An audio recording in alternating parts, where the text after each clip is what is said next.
Hi everyone, and thank you for joining us again. It's Holly and Bly at 34 Vampires. So if you watched our last video, you know that we stayed for a little while in the really picturesque town of Worsley. But this morning it's time to get going again, and this time we'll be heading towards central Manchester. So this was a route that we never actually planned to take. We didn't want to go through the city centre, but due to a breach we haven't got a choice really, unless we want to go a really long way round that would take us months out of our way. So we're still travelling with Nigel, Lynn and Crystal, and we're heading off, and luckily it's a nice dry day.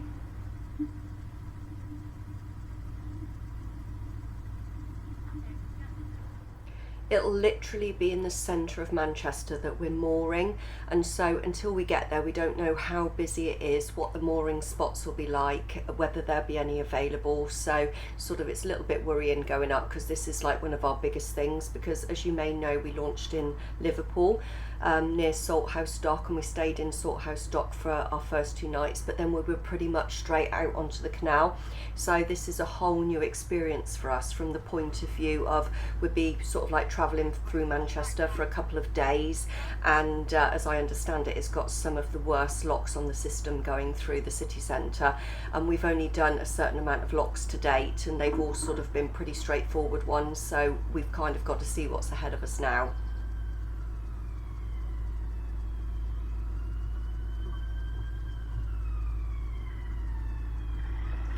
We'll be travelling up past the dry dock, that's a grade 2 listed building that I showed in our last video, and once we get on from there we'll be going out into a little bit of countryside, but not too much. It's pretty much then you start seeing that the area starts to get more and more built up the more that we approach Manchester.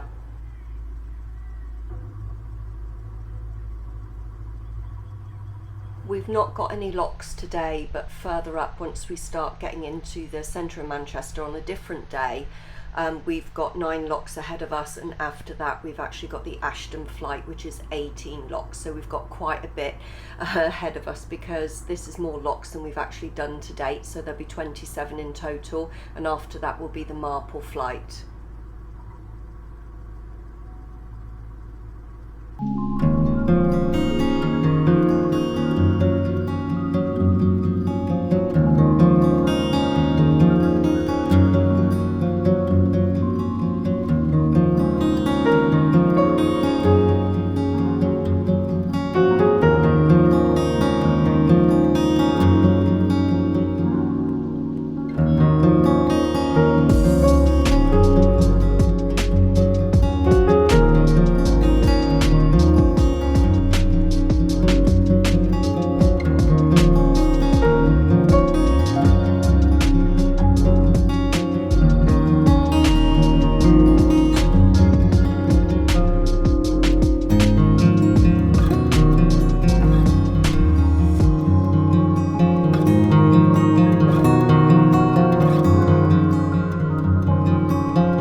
to fill it up so we've got the water to just go over? Yeah. With a bucket. No, that's why I was a bit confused when you said with a bucket. I'm like, oh, I was going to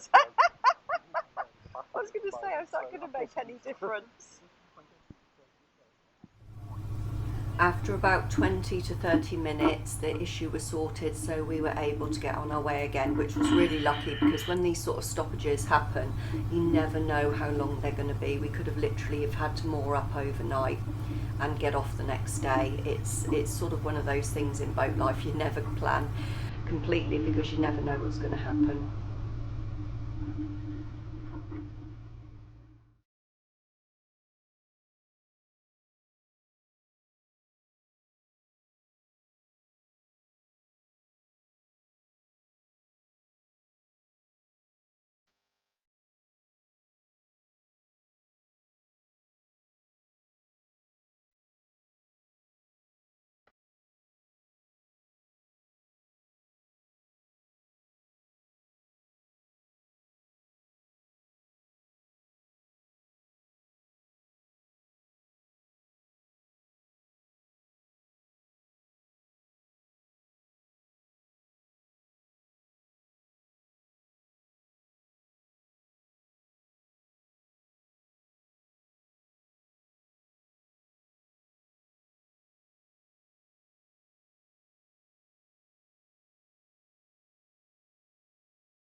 Crystal's just forked off at the last bridge, so she's gone up to the marina to get water and sort out a few other things. So we're taking the opportunity to rest up for a little bit, have a bite to eat, and get a few things sorted. Look at the map, and then we'll be heading off again.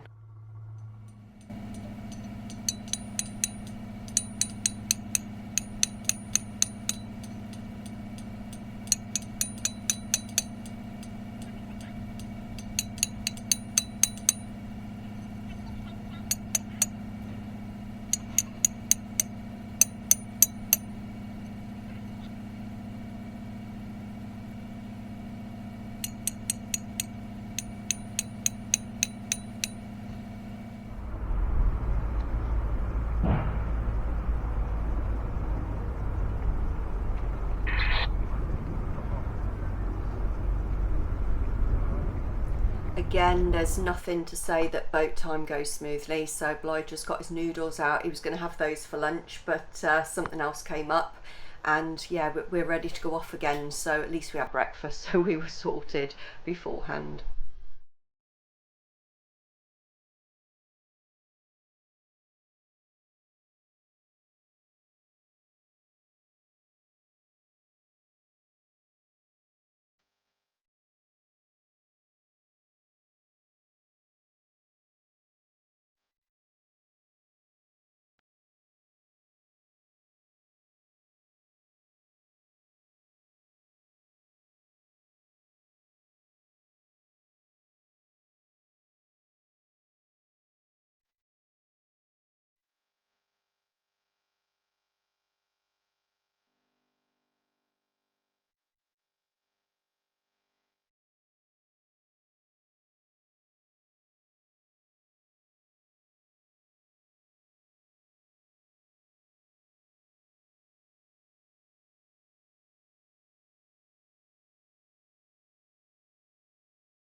What we noticed, because it was like grab yourself a girlfriend weekend with the Canadian geese, we kept seeing pairs of them about every 200 to 300 yards. It was almost like they had this invisible boundary for their territory, and sometimes we'd see the pairs on the water, sometimes we'd see them on the towpath, but nobody was arguing because they were that much of a distance apart. I think we only saw about 2 singles at that time all the way going in, but yeah, it was very obvious there were a lot of Canadian geese about.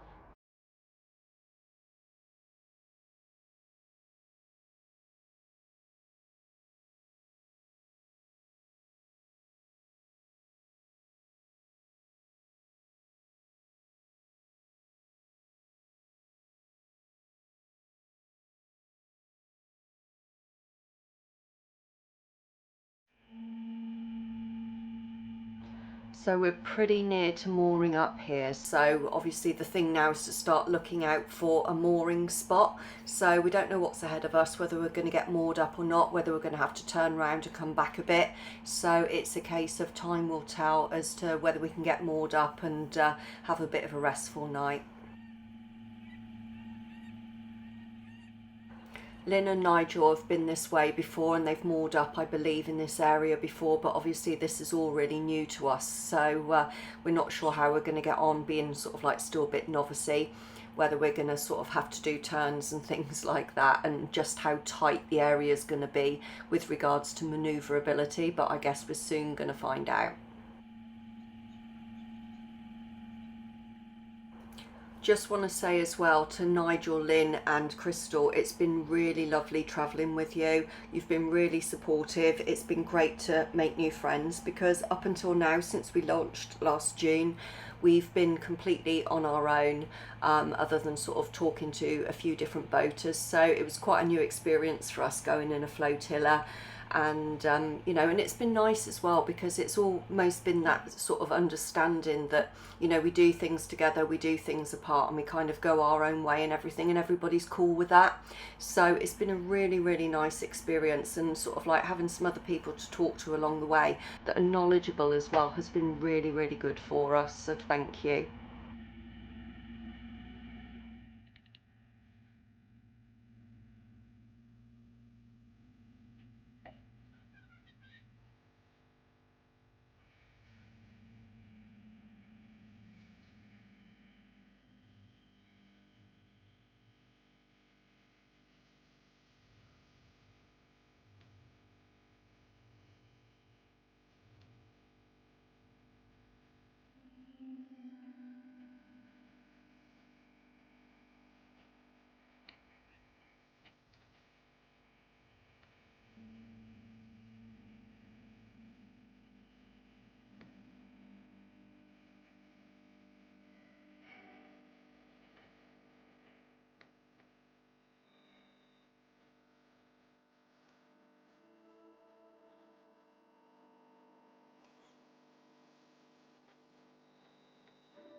So we arrived here safe and sound, so thank you for watching, and our next video will be to do with when we go through the 9 locks in Manchester, through central Manchester. That was really tough going. We were told that they were some of the hardest locks that were on the canal system, and they weren't kidding. And so yeah, so that'll be the next video out, and we've got a couple already lined up as well after that one, so we've got quite a bit of footage to edit. So keep posted, keep watching, and thank you.